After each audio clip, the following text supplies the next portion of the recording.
नमस्कार भाइयों बहनों, आज हम चर्चा करेंगे सीता माता की अग्नि परीक्षा के समय जो हुआ उस समय की घटना की। जब सीता माता अग्नि परीक्षा देने जा रही थी तो उस समय उन्होंने तीष्टा नाम की राक्षसी को बुलाया और उन्होंने विभीषण जी से कहा कि जाइए आप सीता माता की आज्ञा का पालन करें और जाकर सीता माता की जो साथ में रहती थी अशोक वाटिका में राक्षसी के साथ उसको लेकर आओ। तो वे जाते हैं और त्रिष्टा नाम की राक्षसी को लेकर आते हैं। त्रिजटा से उनका क्या संबंध था? त्रिष्टा दिन रात उनकी सेवा करती थी अशोक वाटिका में, तथा पूर्व जन्म में भी वो उनके साथ ही रहती थी। जब सीता माता लक्ष्मी रूप में श्री विष्णु भगवान जी के साथ रहती थी उस समय वह त्रिजटा उनकी दासी थी और उस समय उनका नाम था दीप ज्योति।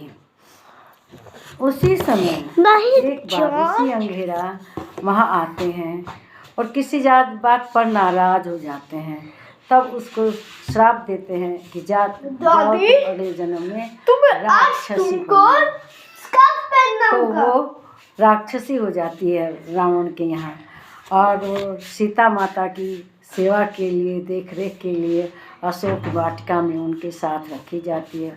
वह हर तरह से सीता माता का सहयोग करती तथा उनको संतावना भी देती थी। उस संकट की घड़ी में वो उनको धैर्य धारण करने के लिए कहा करती थी।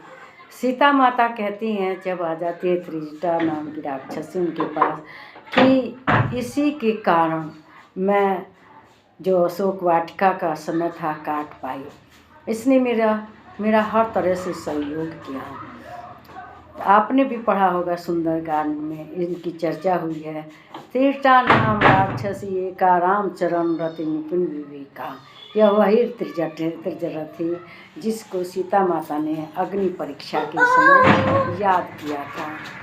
सीता माता की अग्नि परीक्षा तो सामान्य जानकारी के अनुसार इसलिए हुई थी कि वे इतने दिन तक उनके अशोक वाटिका में रही थी, वे उनकी पवित्रता पर कोई सवाल ना उठाए।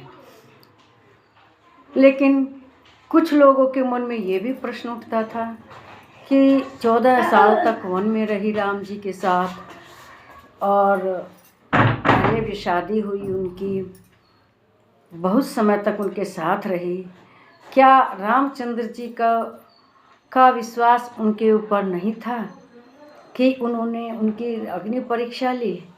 यह तो अविश्वास की बात है।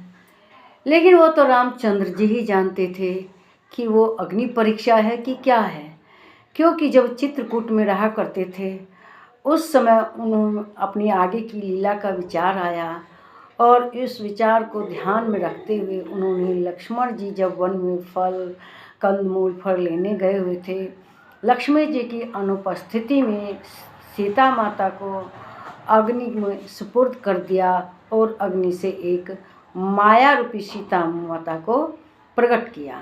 ये वही सीता जी थी जिसको उन्होंने अग्नि को सौंप दिया था, और वे अग्नि परीक्षा तो दूसरों के विचार में था, लेकिन रामचंद्र जी तो अपनी जो असली सीता थी उसको वापस अग्नि देवता से लिए थे।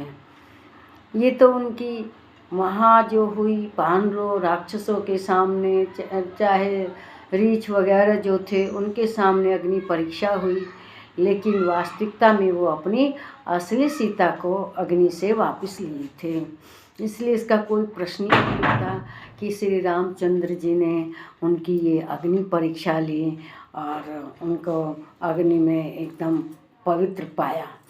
फिर बाद में भी उनका वर्णन आता है कि सीता माता सत्य हैं। ये जब अयोध्या में थे उस समय धोबी और धोबिन का प्रसंग आया था, और धोबी ने कहा था कि देखिए हम तो जनसाधारण लोग हैं हमारी पत्नी किसी के यहाँ एक रात रह के आए और हम उसको घर में रखे, ये असंभव है। ये तो आप ही हैं जो अशोक वाटिका में 9 महीने तक सीता रही और फिर आपने उनको अपना लिया। लेकिन उस समय भी ये कहा गया था कि उनका तो अग्नि परीक्षा हुई थी। तो वो कहते हैं कि वह अग्नि परीक्षा हमारे जैसे समाज के बीच में नहीं हुई थी, वह तो रीछ वानर वगैरह थे उनके सामने हुई थी। तब सीता रामचंद्र जी एक राजा थे, राजा का क्या धर्म होता है इसको ध्यान में रखकर सीता जी को फिर से जंगल में लक्ष्मण जी के साथ भेज देते हैं। सब जानते हैं सीता माता उस समय गर्भवती थी, लेकिन तब भी उनका परित्याग कर देते हैं और लक्ष्मण जी उन्हें जंगल में छोड़ आते हैं। तब बाद में जो वाल्मीकि ऋषि थे उनके संरक्षण में रही, उनके 2 पुत्र हुए लव कुश। लव कुश की गाथा गायन चारों ओर बहुत प्रसिद्ध हुआ। रामचंद्र जी की और रामायण की गाथा सब जगह सुनाते थे। रामचंद्र जी ने भी सुनी। जब रामचंद्र जी ने सुना कि इनकी माता का नाम सीता है तो वे बुलवाते हैं, महर्षि वाल्मीकि अपने साथ लेकर जाते हैं। लेकिन उस समय भी रामचंद्र जी उनकी परीक्षा लेने को कहते हैं कि सीता अपना साक्ष्य दे कि वे सत्य हैं, सही हैं। इस पर सीता माता बहुत विवश हो गई और उन्होंने अग्नि परीक्षा भी दी थी, फिर उनको महल से निकाला भी गया।